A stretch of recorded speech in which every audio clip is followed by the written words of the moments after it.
तो किस तरह आप इसको देखते हैं, जिस तरह से एक्ट की धज्जियां एएमयू के अंदर उड़ाई जा रही हैं पिछले 7 सालों से? यही हम तो कहना चाह रहे हैं ना कि आज हम यहाँ बैठे हैं मजबूर होकर, बहुत हैवी हार्ट से बैठे हैं।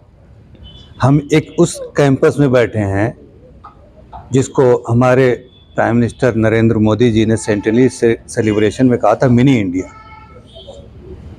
उस मिनी इंडिया में को हम जो देख रहे हैं कि हम बड़े गर्व से कहते हैं कि हम उस भारतवर्ष के नागरिक हैं जो वर्ल्ड की लार्जेस्ट डेमोक्रेसी है। और इस मिनी इंडिया में डेमोक्रेसी का क्या हाल है आप देख रहे हैं।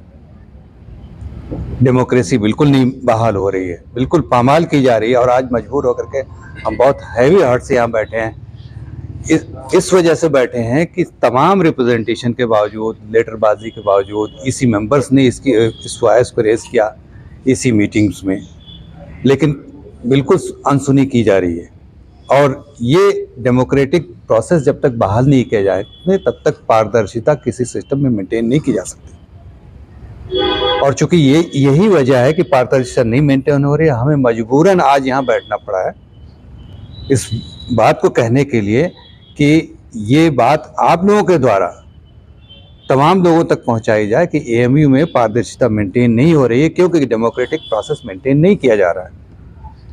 कोर्ट की 100 सीटें खाली हैं, टीचर्स का कोई रिप्रेजेंटेशन नहीं है, नॉन टीचिंग का कोई रिप्रेजेंटेशन नहीं है, स्टूडेंट्स का कोई रिप्रेजेंटेशन नहीं है, प्रोमिनेंट मुस्लिम्स का कोई रिप्रेजेंटेशन नहीं है। इतनी सारी मुस्लिम एजुकेशनल सोसाइटीज़ और तमाम बॉडीज़ हैं जिनका कोई रिप्रेजेंटेशन नहीं है।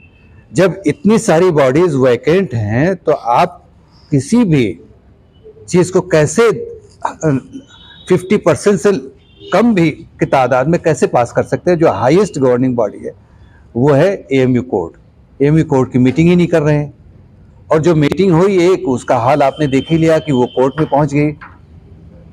तो हमारा कहना यही है कि आप इसको भरिए और एएमयू को जो एक डेमोक्रेटिक प्रोसेस उसको मेंटेन करिए, पारदर्शिता लाइए सिस्टम में। बस यही हमें कहना है। कहाँ तक जाएगी? बेटा इसके लिए जाएगी, अभी तो हमने प्रेस कॉन्फ्रेंस की है, और अगर ज़रूरत पड़ेगी तो धरना होगा, हंगर स्ट्राइक भी हो सकती है, प्रोटेस्ट मार्च भी निकाल सकते हैं, और भी लोगों को इनवाइट कर सकते हैं अपने प्रोटेस्ट में।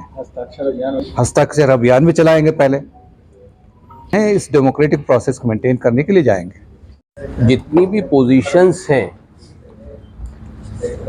कोर्ट की, एकेडमिक काउंसिल की, क्योंकि एकेडमिक काउंसिल में भी टीचर्स का इलेक्शन होता है, वो भी खाली है 5-6 साल से।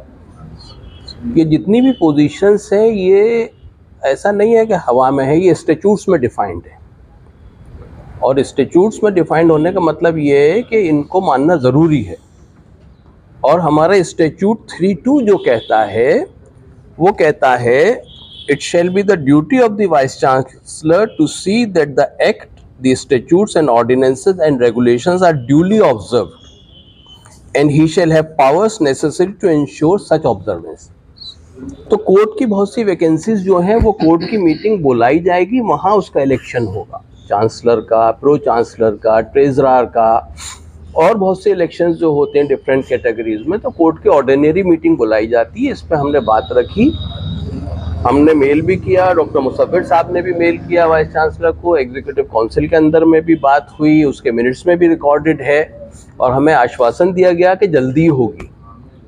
सेक्रेटरी साहब ने लिखा, लेकिन वो जल्दी की घड़ी आती नहीं दिखी, इसलिए सेक्रेटरी साहब ने आज आप लोगों को बुला के ये प्रेस वार्ता रखी। ये मौजूदा वाइस चांसलर जो है वो भी अलीग है, इससे पहले भी वाइस चांसलर अलीग बन चुके हैं, उसके बावजूद जो है ना एक्ट के मुताबिक यूनिवर्सिटी नहीं चलाई जा रही है। क्या मंशा है इसमें, क्या सोचते हैं आप इसके बारे में? देखिए, पहले तो मैं ये बता दूं आपको कि ये मीटिंग जो कॉल की है अमूटा ने, ठीक है, हम लोगों को बुलाया है, हम इलेक्टेड रिप्रेजेंटेटिव हैं। प्रोफेसर शमीम को भी आना था, सारे चारों इलेक्टेड मेंबर्स को यहाँ रहना था। जो इलेक्टेड बॉडीज़ होती हैं, अगर और बॉडीज़ भी होती हैं, एकेडमिक काउंसिल होती, कोर्ट होती, तब इस तरीके का कोई भी रिप्रेजेंटेशन या कोई भी वॉइस हमें रेस करने के लिए और ज़्यादा स्ट्रेंथ मिलती। आप जाहिर है जो है हम लोग यहाँ बैठे हैं, ठीक है, तो कोई भी एडमिनिस्ट्रेशन नहीं चाहता कि ज़्यादा से ज़्यादा इलेक्टेड रिप्रेजेंटेटिव मौजूद हों, क्योंकि वही ग्राउंड रियलिटी को प्रेजेंट करते हैं, वही अगर कोई सिस्टम में ख़राबी होती है उसको उजागर करते हैं और वही उस पर आवाज़ उठाते हैं। तो ये तो जाहिर सी बात है कि इलेक्शंस ना कराने की मंशा क्या है। आपका सवाल क्या था? क्या मंशा लग रही है, सीटें नहीं भरी जा रही हैं, ऐसे कह रहे हैं? मैंने बताया ना कि मंशा तो यही है कि ज़्यादा स्ट्रांग वॉइस नज़र ना आए, ठीक है, ताकि एडमिनिस्ट्रेशन जो अपनी मर्जी की चीजें करना चाहता है, चाहे वो स्टैचूज के खिलाफ ही क्यों ना हो, वो आसानी से कर पाए। बस यही मंशा है। किसके दबाव में क्या करेंगे, किसके दबाव में जी आप लोग क्या करेंगे? देखिए, हम लोगों को तो मैं आपको बताऊं कि हम लोगों ने तो अपनी वॉइस जो है ईसी में कई बार रेस की है। जैसा मोइन साहब ने बताया कि ईमेल के थ्रू ईसी में वॉइस रेस करके इसकी इम्पोर्टेंस को हमने बताया कि कोर्ट के इलेक्शंस होना क्यों इम्पोर्टेंट है। देखिए, दो अलग अलग बॉडीज है। अमूटा का फंक्शन अलग होता है, एग्जीक्यूटिव काउंसिल एक तरीके से देखा जाए एडमिनिस्ट्रेटिव एक काउंसिल है, उसका फंक्शन अलग होता है। हम वॉइस रेस करते हैं काउंसिल के अंदर, हम रेजोल्यूशन तैयार करते हैं, ठीक है, और इस तरीके के प्लेटफॉर्म को अमूटा लीड करता है। अमूटा जो हमें कॉल देगा, क्योंकि हम अमूटा के ही मेंबर हैं, चाहे इलेक्टेड रिप्रेजेंटेटिव क्यों ना हो, अमूटा अगर कॉल कहता है कि सिग्नेचर कैंपेन है, वी आर विद देम। अमूटा की ही लीडरशिप में एएमयू के बाकी टीचर्स काम करेंगे, उनमें से हम भी। अमूटा का क्या नेक्स्ट स्टेप क्या होगा? एसोसिएशन के जो भी जी, अगर इंतजामिया ने कोर्ट की सीटों को फिल नहीं किया गया तो अमूटा क्या करेगी? मेरा मानना है कि पिछले कई मीटिंग्स में, एग्जीक्यूटिव काउंसिल की मीटिंग में अलग अलग प्लेटफॉर्म से लेटर के द्वारा ये मैटर उठाया जाता रहा है कि एग्जीक्यूटिव जो कोर्ट मेंबर्स की जो सीटें खाली हैं, तमाम एकेडमिक काउंसिल की भी जो सीटें खाली हैं, उनको फिल किया जाए, क्योंकि डेमोक्रेटिक फंक्शनिंग यूनिवर्सिटी की अच्छे तरीके से चल सके। किसी भी इंस्टीट्यूशन को चलने के लिए उसके डेमोक्रेटाइजेशन का इंपॉर्टेंट रोल रहता है, जो एएमयू में कई ऐसे इंस्टीट्यूशंस हैं, कई ऐसे एजेंसीज हैं जिसमें नहीं है। जैसे कोर्ट मेंबर्स की बात करें, एकेडमिक काउंसिल की बात करें, उसमें टीचिंग और नॉन टीचिंग दोनों का रिप्रेजेंटेशन नहीं है। कोर्ट में टीचिंग नॉन टीचिंग का और एकेडमिक काउंसिल में टीचिंग का। तो ये ज़रूरी होता है कि वॉइसेस ऑफ द पीपल को भी वहाँ उसका रिप्रेजेंटेशन मिले, दोनों बॉडीज़ में। तो पिछले कई जगह पे कई बार कई मुद्दों पे बात की गई, प्लेटफॉर्म से बात की गई, अभी तक उसका कोई हल निकल के नहीं आया। हमने अपने सारे रिसोर्सेज एग्जॉस्ट करने के बाद में प्रेस कॉन्फ्रेंस किया और ये पैगाम पहुंचाने की कोशिश कर रहे हैं कि इनके इलेक्शंस जल्द से जल्द कराए जाएं, ताकि डेमोक्रेटिक फंक्शनिंग हो पाए सारे बॉडीज़ की। थोड़ा देखिए पूरे प्रोग्राम को, अभी कई लोगों ने यहाँ बात की है, क्या कहना चाहिए? देखिए, पहले सबसे ज़रूरी चीज़ है ये समझना कि हम जो डिमांड कर रहे हैं वो हम कोई नई चीज़ की डिमांड नहीं कर रहे, या हम कोई प्रोविजन क्रिएट करने की बात नहीं कर रहे।